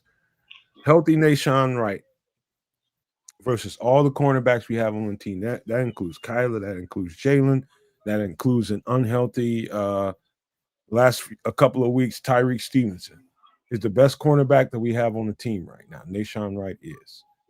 Now, when those other guys get healthy, that's a whole different conversation. But as of now, he's the most consistent, and he's the best cornerback that we have on the team until everybody gets healthy. And I don't think that's an argument that anybody would refute too much. Well, all you got to do is watch the game. Yeah, I mean, JJ's still admitting that he's getting his legs back under him. Kyler, Coach Johnson said, "Hey, playoffs. Kyler Gordon could be back. Fingers crossed." Tyreek Stevenson, he was getting toasty in the beginning of the season. He's been out hurt, but he's coming back, still getting his legs under him. And then Nick McLeod, congratulations on the NFL player thing. But yeah, on the field, he's kind of like, ugh. So Nahshon, give me that right. That's his nickname. Give me that. He's been the cornerback of our secondary. Hey, Crimson asked, he said, over JJ question mark? Man, I'm telling you Yeah, right now, yeah, Tyreek's better than JJ right now. right now, yeah. Jalen Johnson is not all the way there, but he's working his way back to true form. I'm talking about play. He's the better player as of right now, given the health situation. Interesting. Just looks like we have viable depth, and that is important, especially in the cornerback room, given the fact that Terrell Smith went down as early as he did. It's really cool to see these backups and young men step up to the plate and have one hell of a season so far. Well, I haven't heard anybody talking about, well, we got to take, whenever we pick in the first round, I still hear edge. Before it was like maybe left tackle, maybe running back. I'm not hearing left tackle or running back anymore. We're gonna get to there. Let me read. But cornerback, don't sleep on cornerback being top pick. All right, let me read Patrick Higgins because I hear you, Crimson. I appreciate it, man. I understand why you don't agree with it. I understand that. But let me read Patrick Higgins because this is a throwback to last week the Packers game. He says, "Got to give you credit, Nomad. You strangely had zero doubt, even when down 10 points and like 2 minutes left. I know how football goes, Patrick, and I know the determination of this team.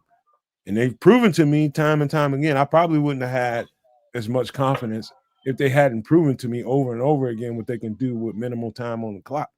They've shown it to us all over the entire season. And I just like they got a lot of time on the clock. Yeah, they can do this. This ain't no problem. It was a lot of time on the clock. As a matter of fact, I thought they would run some more clock before they took that shot to DJ at the end of the game. Me too. I did not see that one coming. When it hit the sky, I was like, oh my God, what is he doing? He should be running the foot. Oh shit, it's a touchdown. You know what I mean? Like that's where my brain was. Truth. Everybody tell the truth right now. Everybody in the chat, whether you're watching on the Nomad Network at Kids of Canuck or Sports Chicago Style, over under, and the number is at 10. How many times have you rewatched that touchdown pass? Oh, easily over 30 times. Oh, damn. Really? Oh, yeah. I think I saw it 6 times. I thought that was too much. Easily 30 times. Right on. Because that highlights is fun. It went instant classic, bro. It is. And so just think about it, though. You got to take it for what it's worth. When has this ever been the result of a Chicago Bears football game? The 60-yard pass reception in the end zone, just like a completely unheard of football term. And hold on, kids, hold on. Let's set the cinema. Yes, let's please. go Martin Scorsese on it. What was the wind gust going? 30-mile-an-hour wind gust. And all season long, where the hell is Caleb's deep ball? Where the hell is Caleb's deep ball? Why is DJ Moore in at running back? What are we doing here?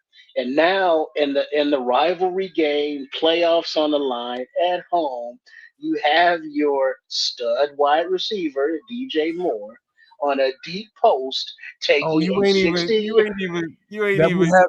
that we haven't hit all goddamn year. This is what I'm saying. You ain't even really. This is just you're going through the trailer. This is just the trailer of the Scorsese because it gets even sweeter. Like 2 weeks ago we were wondering how come these two guys can't even hit each other in a single pass down to one target in a game type situation. Negative yards. Then you get in the game itself, and let's go back to that 2 weeks ago. The dude who picked you off in the end zone where everybody's saying, why didn't you hit DJ, is the dude who comes in, smokes DJ in the back in the first couple of minutes of the game on some I'm targeting you shit. Tell me he wasn't. Nailed the guy. The bomb is on this receiver who is draped all over DJ. Touchdown, right? Like that. This is it was a cinema. It was cinema. It was the big payback on Nixon. Nixon got up and left Chicago. He didn't even show up for his post game press conference. He was you think these conversations that I have with you guys live during these shows are interesting? If I would show you a text thread of my teammates and people that I know that text me about the Bears, and I tell them some of the same stuff that I tell you guys, some of it, but in more explicit ways. But I tell them, and somebody texted me, probably about 5 or 6 of my teammates texted me. He's like, "Damn, this shit going just like you said." I was like, "Dog, it's just a matter of time. Eventually, the connectivity is gonna get there. I'm just watching the shit every week, and eventually, this shit's gonna come together." And what's strangely good about this team, I'm talking about offensively and defensively.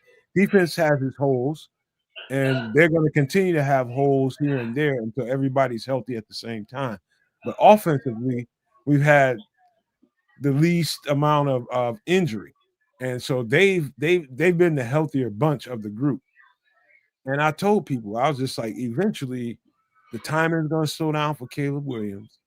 Everything is going to start clicking. All you got to do is play enough football, and the shit's going to start slowing down. And once he gets that deep ball accuracy and gets some confidence in it, you can forget it. Once he's confident in his deep ball and okay with letting that thing ride, and whoever he's throwing it to is going to come down and get it, this offense is a 40-burger machine waiting to happen. I'm telling you. I've been saying that all year long privately, but it gives me pause saying it live all the time. But I've said it a few times. I think what the hell song was that you were singing? Hello. Hello.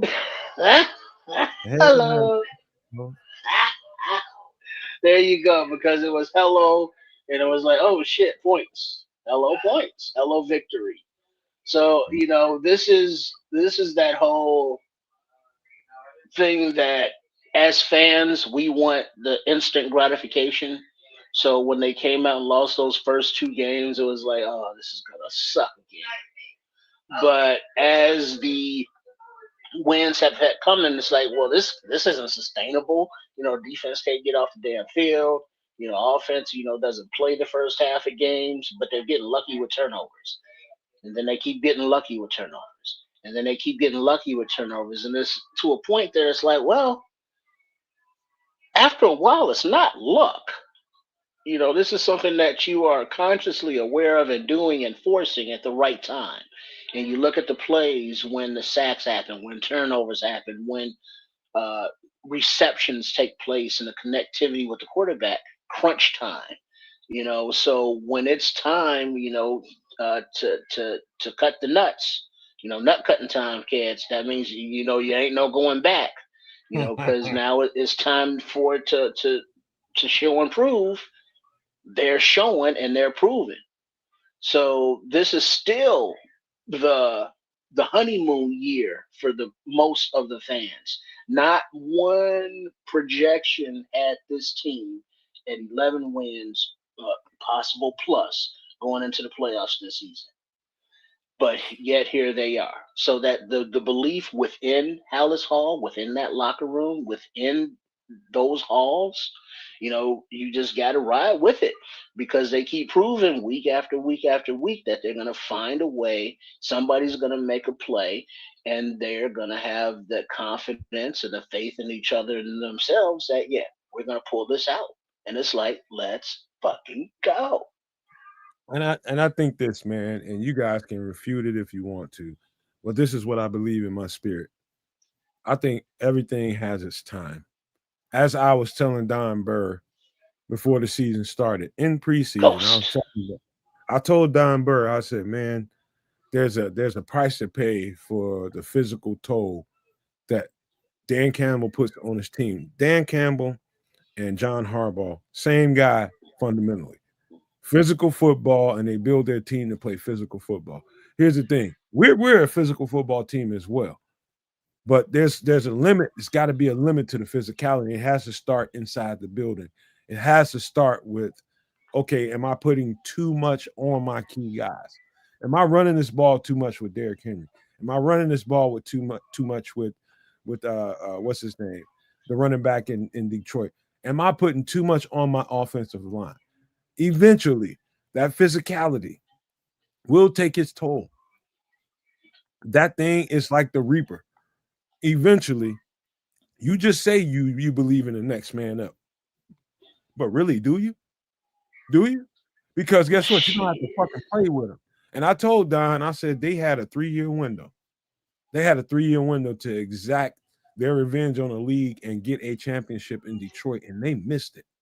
And I told him, I said, just like it's been going on for the last 3 years, towards the end of the season, they're going to be missing 5 to 6 major components to the offense and defense.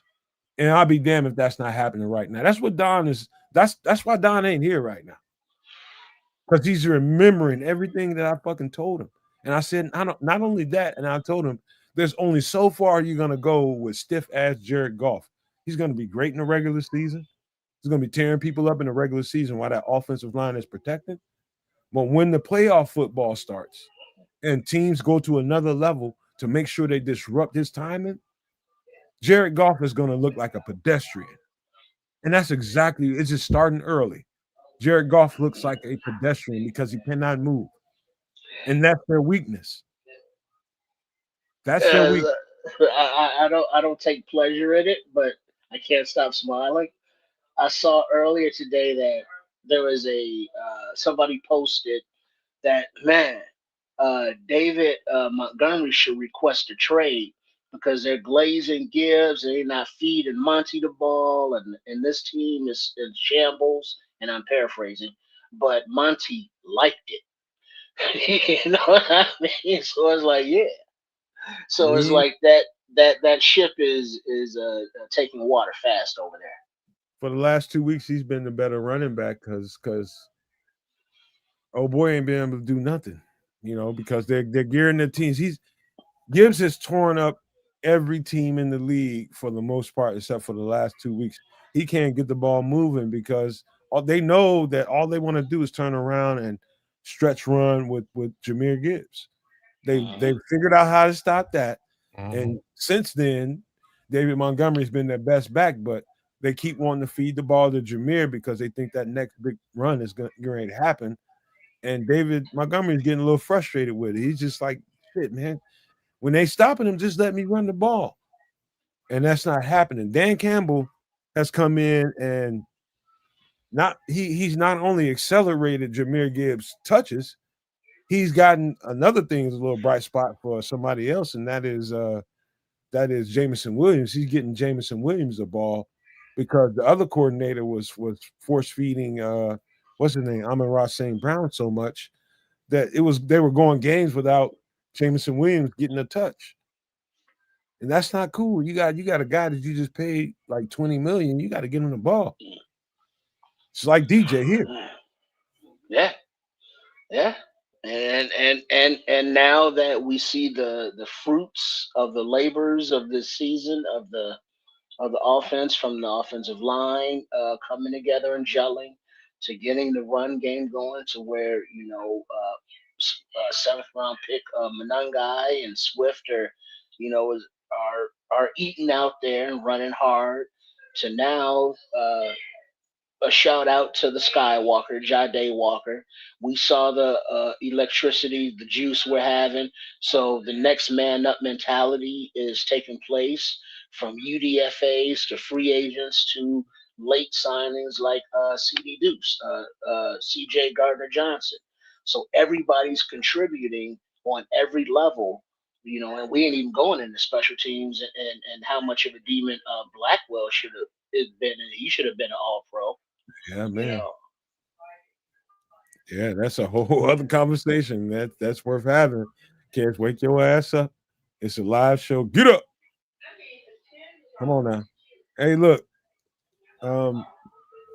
Fuck, I got other things to do on this show.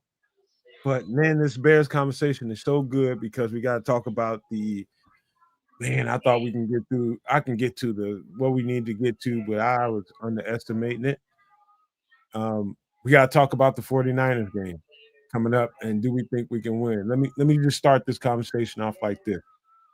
Fresh off some review, and my job on this channel, along with these guys, is to do that unfortunate work that I have to do is to watch them play football, talking about the next opponent, and watching the 49ers. I'll tell you something. Defensively, they're not the 49ers that they used to be, number one. And they depend on scoring the ball. And I'll tell you that Mike Shanahan is probably in the top. He is in the top 3. I'll give him top 3 easily. It's the coach in LA, the Rams. He's the best offensive coordinator in the league, period. But Sean McVay. Yeah, McVay is the best right now, and I think offensive coordinators would probably admit that. But Shanahan, where he's good, is morphing his scheme to fit the moment. They don't run the ball quite as effectively so far this year as they have in the past, and they've had to lean more on the passing game. And what they like to do is a lot like what we do: use a lot of eye candy, a lot of shifts, a lot of motions to move the linebackers around to create openings, whether it's in the middle or in the flat. They use that to weaken the integrity of the defense. And that's what you should expect Sunday. They're going to use shifts. They're going to use motions. They're going to use all kinds of eye candy just to get off a run or just to get off a play in the flat or throw down the seam. It's all the same thing. It's just about being disciplined defensively and making sure that this, just because this guy moves at the last second, doesn't alter your good judgment. You know what I mean? So if somebody in the slot, he's in motion, but he just runs to the line of scrimmage at the last second, he doesn't make that linebacker jerk and get out of position, because that's what they're counting on. I don't even know if that makes any kind of sense to you guys. But window dressing. It's a lot of window dressing. Lots. So that's what has enabled the 49ers. What was it that they haven't punted since November or some shit? And they're putting up points in the game. Yeah, something like that. Was some weird stat that I think I heard or saw somewhere. But Purdy will give you the ball.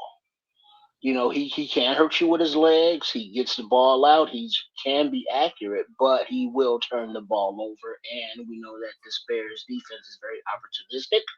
But we also know that this Bears defense gets gashed in a run, and CMC will gash you in the run.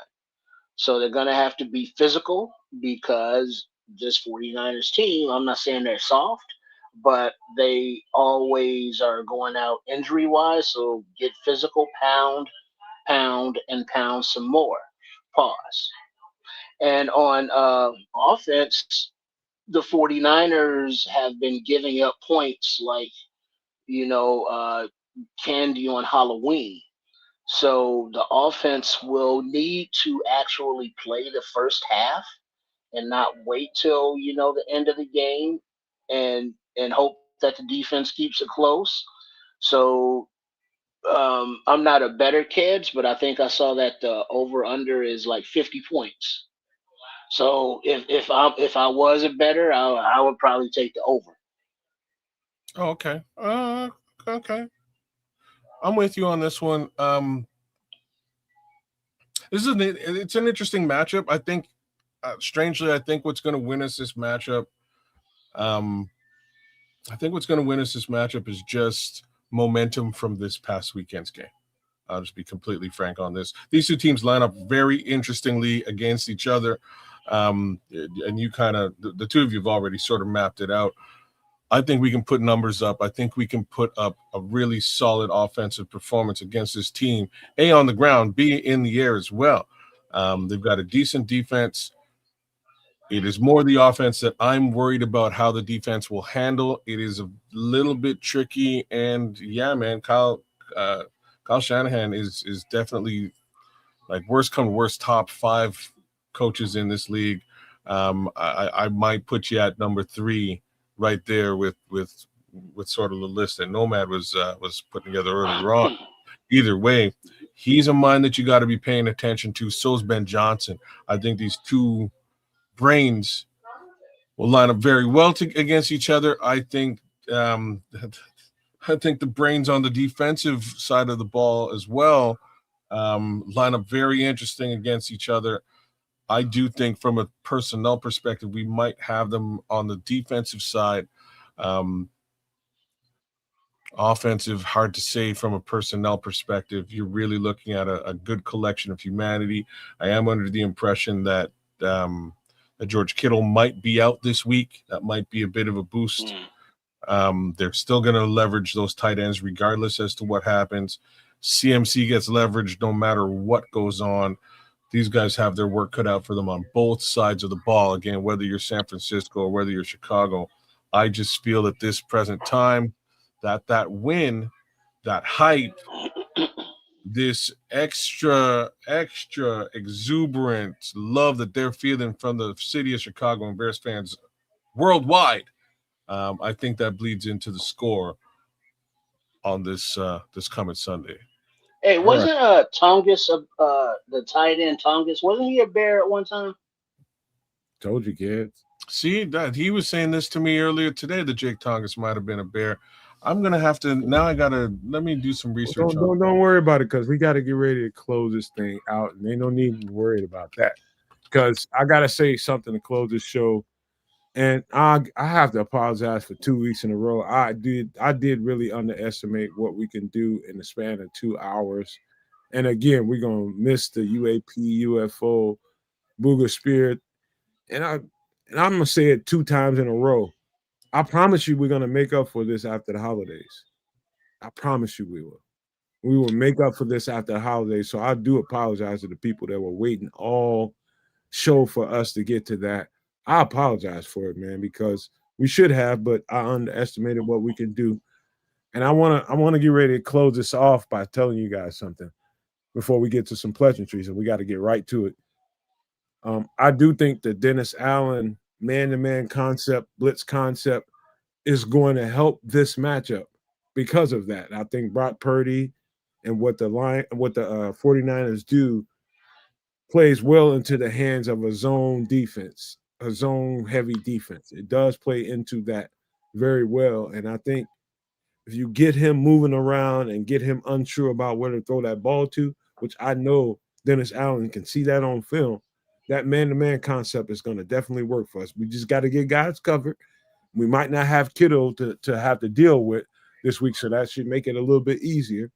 So I just wanted to say that, and we'll get to some more of that conversation before we do the pregame. While we do the pregame, we'll get to that conversation. But that's it for tonight, man. We got to get ready to get out of here. We got to close it off early. Just because it's the holidays and that's what time it is. And I got to pass it to kids. Don't worry about that stat, kids. I already got the stat. Let's just give some pleasantries and be quick about it because we got to get out. All right. Anyways, y'all, thanks for coming out. Happy holidays, y'all. Really appreciate the time that you guys spent with us this evening. We will be back at it there this weekend with respect to the San Francisco game versus the Chicago Bears. We'll do what we do, and you guys will love it as well. We'd love it if you join us. Give a like, share, subscribe at all 3 of these networks: Nomad Network, Keds and Canuck, and over at Sports Chicago Style. We would really appreciate your love and support as we do what we do. With that being said, I'll throw it down to my guy Triple R. What are your thoughts, bro? Just a shout out to everybody who this holiday week, maybe the people that used to share it with are gone, passed on, so you're not with anyone anymore. You have our memories. Cherish those memories, enjoy those memories, and look forward to maybe making some new ones. You never know. But just be aware that, you're in our community. We got love for you. We appreciate you hanging out with us, and we are just always happy to take the time to hang out with you on all of our individual networks as well as when we come together as a whole. So we'll see you Sunday night for the 49ers. Sunday night at 7 p.m. So we'll be live at 7 p.m. Central. The game is on at 7:20, so we'll be on 20 minutes ahead of time to give you a little breakdown and talk about it a little bit. I just want to thank you guys for being here, just like everybody else did. Yeah, Don Bird is gone. Ghost. Maybe we'll I, see him Christmas night, maybe, Christmas Eve night. maybe. I doubt it. I doubt you see Don into the off season where he's a little bit more confident about what the Lions can do in the future. I think that's just how his mind works. But I just want to thank everybody for being here, man. It's been great. And I do apologize for the abbreviated show and not being able to get to all the content that we have planned. For 2 or 3 weeks straight, I've had stuff that we had planned, but had to shelf it because for the betterment of the production of the show, we had to do other things, and that's what's happening this week. And I just apologize to you all for that. I just want to say to you all before we get ready to get out of here is, you know, I was very serious when I was talking to you all about what I might have to do when I get off this show and try to help shepherd someone through a tough time, and that's real. That's very real. And no, I did not expect to have to do some shit like this during the Christmas season, during the holiday season. Nobody thinks to be doing stuff like that. You know, you just be thinking whatever happy ass mood you have in your head and what you want to do, hang out with you, whatever it is. You never expect things like this, but I'm fully prepared to help somebody if needed. You know what I mean? And I'm one of those Well, people yeah, that yeah. I think all the no maniacs, all the kids, Canuck, everybody in sports Chicago style. We can appreciate that and respect you for it, and nobody's gonna go all DK Metcalf on you for it. I understand. I appreciate that, Trish, man, for saying that. And I just feel bad about it. I can't help it. That's just me. But I Yeah, do love you all, and I want to say you guys have a Merry Christmas, Happy Holidays, however you receive it, and you guys enjoy each other, enjoy your people, enjoy whoever you're around, and find some light, because there is it's that there. I know the season does a lot to a lot of people, mentally and emotionally, as it does to everybody. But just don't let it get the best of you. It's just a little time and space in your life. That's it, man. And you'll walk right on through that and you're gonna be all right. But enjoy the holidays, enjoy your Christmas, you guys. I just gotta leave you guys with these famous words. Love, peace, and hair grease, y'all. Merry Christmas.